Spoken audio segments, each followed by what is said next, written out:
안녕하세요. 굿맘스쿨 오연경입니다. 이번 시간에는 자율성에 대해 이야기를 나누어 보려고 하는데요.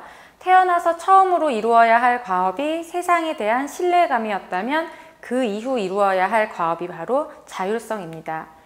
에릭슨의 심리사회적 발달 이론에 근거한 내용인데 많은 분들이 신뢰감 대 불신감, 자율성 대 수치심, 주도성 대 죄책감 이런 에릭슨의 이론들은 많이 들어보셨을 거예요. 그런데 아이를 키우는데 이런 이론들을 적용하기는 쉽지 않죠. 그렇지만 필요하고 굿맘스쿨의 어머님들은 잘 해나갈 수 있을 거라고 믿습니다.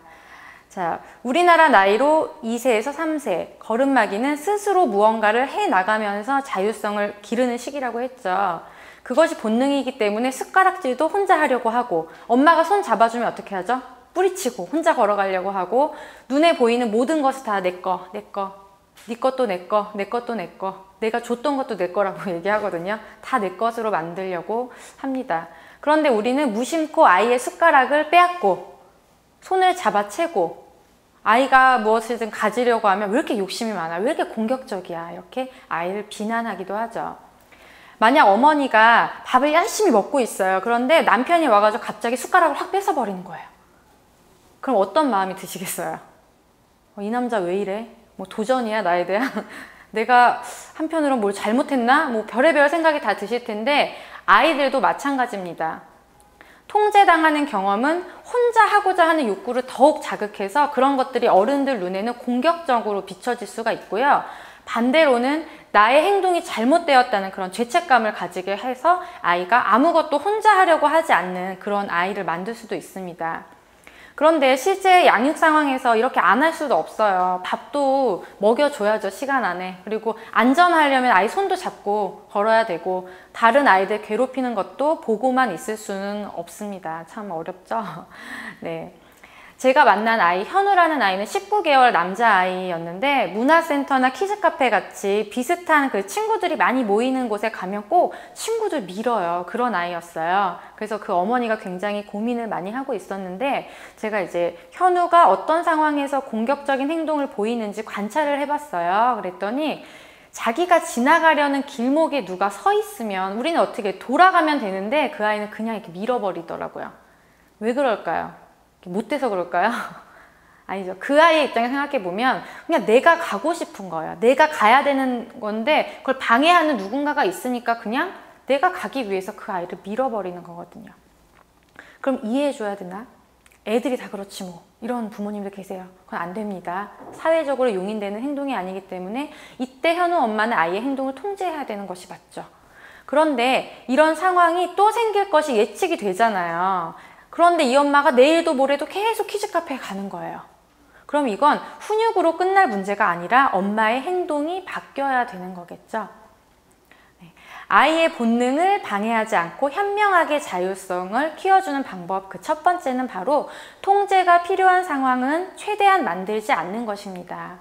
많은 사람이 모인 곳에서 아이의 문제 행동이 계속 발견되는데 굳이 그곳을 계속 갈 필요가 없는 거죠.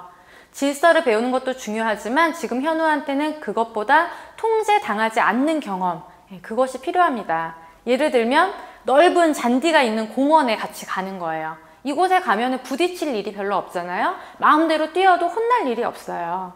또 다른 예로 휴지를 자꾸 뽑는 아이가 있다면 휴지를 숨겨놓는 거예요. 아예 보이지 않게. 자, 마트에서 장난감 코너 꼭 못 지나가는 아이들 있잖아요. 그러면 마트를 그냥 데리고 가지 않는 게 좋습니다. 그렇게 해서 통제받아야 하는 상황을 만들어주지 않는 거죠.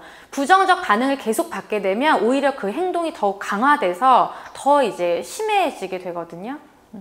그럼에도 통제가 필요한 상황은 있죠. 그래서 두 번째가 바로 통제가 필요한 상황에는 단호함으로 일관되게 대처하는 거. 친구를 밀 때 바로 가서 개입합니다. 안 돼! 단호하게 얘기하고 눈을 보면서 이렇게 하면 못 놀아, 놀 수 없어 해줘야죠. 그 다음에 이 엄마가 관찰하는 거예요. 친구 미는지 안 미는지, 어디 잘하는지 보자, 이렇게. 그럼 이건 또 통제받아야 하는 상황을 만드는 거잖아요, 엄마가. 그렇게 하면 안 돼요. 아이들은 약속한 걸 잘 지키지 못하거든요. 이때에는 바로 그 상황에 개입해서 얘기해주고 바로 아이가 같은 행동을 하지 못하도록, 또 한 번 이렇게 밀치거나 그런 아이를 찾아서 꼭 그러는 특징들을 보여요. 그러니까 그 아이가 없는 곳으로 활동의 방향을 전환시켜줘야 됩니다. 아, 어디 보자, 저기 가볼까? 재밌는 게 있네. 이렇게 해서 그쪽으로 데리고 가면서 방향을 전환시켜줘야 돼요. 세 번째는 놀이를 통해서 충분히 자신을 시험하고 확인해 나갈 수 있도록 도와줘야 됩니다. 넓은 곳에서 마음껏 뛰어본 경험, 휴지 가게 휴지 뽑으면 너무 아깝잖아요. 스카프나 천조각 같은 걸 많이 넣어주시고 아이가 마음껏 뽑아볼 수 있게 해주세요. 그러면 아이들이 자신의 행동에 자신감을 가지게 되고 자율성을 기를 수 있게 됩니다. 자, 마지막으로는 아이에게 신뢰와 지지의 신호를 보내주시는 거예요. 아이가 스스로 뭔가 행동하고 엄마를 바라볼 때 웃는 얼굴로 박수 쳐주고, 아, 그랬어? 잘하고 있네. 안아주고 반응해주면 아이는 아, 내가 지금 잘하고 있구나 라고 생각하면서 마음의 안정을 찾고 더 새로운 무언가에 도전하고자 하는 마음이 생기게 됩니다. 자기 자신을 충분히 확인하면서 자라야 다른 사람에 대한 이해나 배려심도 기르게 돼요.